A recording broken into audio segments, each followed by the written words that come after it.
ನನ್ನ ಹೆಸರು ಮೊಹಮ್ಮದ್ ಸರ್. ನಮ್ಮ ಕಂಪ್ನಿ ಹತ್ರ ಅಗ್ರಿಶೈನ್ ಇವಾಗ ತೋರಿಸ್ತಿರೋದು ಪವರ್ ವೀಡರ್ಗೆ 22 ಪಂಪು ಸ್ಟ್ಯಾಂಡು ಮತ್ತು ಹೆಂಗೆ ಕೆಲಸ ಆಗುತ್ತೆ, ಯಾವ ಥರ ಕೂರಿಸುತ್ತೆ, ಯಾವ ಥರ ಮಾಡ್ಬೋದು ಅಂತ.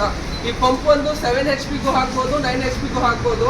ಜಸ್ಟ್ ಪೀಕೋ ಶಾಪ್ ಹಿಂದ್ಗಡೆ ನೋಡಿ, ಬೆಲ್ಟು, ಪುಲ್ಲಿ, ಪಂಪು, ಸ್ಟ್ಯಾಂಡು ಇದೆಲ್ಲ ಸೆಟ್ಟೇ ಬರುತ್ತೆ. ನಿಮ್ಮ ಹತ್ರ ಪವರ್ ವೀಡರ್ ಇದ್ರೆ ಸಾಕು. ಜಸ್ಟ್ ಬೇಕಂದರೆ ಇದು ಮಾಡಿದ್ರೆ 8,000 ರೂಪಾಯಿದು ಸೆಟ್ ಆಗುತ್ತೆ.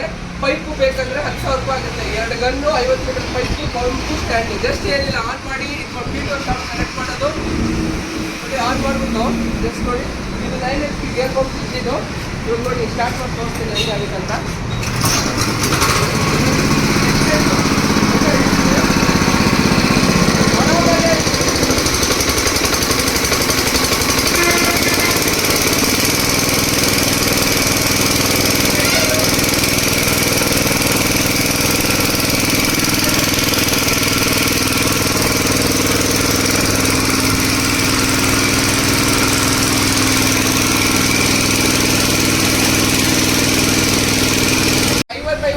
ಎರಡು ಪೈಪ್ ಹಾಕೊಂಡು ಆರಾಮಾಗಿ ಎಲ್ರಿಗೂ ಕನೆಕ್ಟ್ ಮಾಡ್ಬೋದು.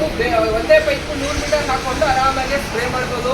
ಜಸ್ಟ್ ವೀಡರ್ಗೆ ಅಟ್ಯಾಚ್ ಮಾಡಿಬಿಟ್ಟು ಒಂದು ಕಡೆ ಇಟ್ಬಿಟ್ರೆ ಪೀಟೋ ಶಾಪಿಂದ ಇಂಜಿನ್ ಬೇಕಾಗಿಲ್ಲ, ಏನು ಬೇಕಾಗಿಲ್ಲ. ಪೀಟೋ ಶಾಪ್ ಬೆಲ್ಟ್ ಇದೆಲ್ಲ ಸೆಟ್ಟಿಂಗ್ ಮಾಡಿಬಿಟ್ಟು ಆರಾಮಾಗಿ ಪ್ರೆಷರ್ ಚೆನ್ನಾಗಿ ಬರುತ್ತೆ. ಆರಾಮಾಗಿ ವೀಡರಲ್ಲೇ ಆರಾಮಾಗಿ ಅಟ್ಯಾಚ್ ಮಾಡ್ಬೋದು.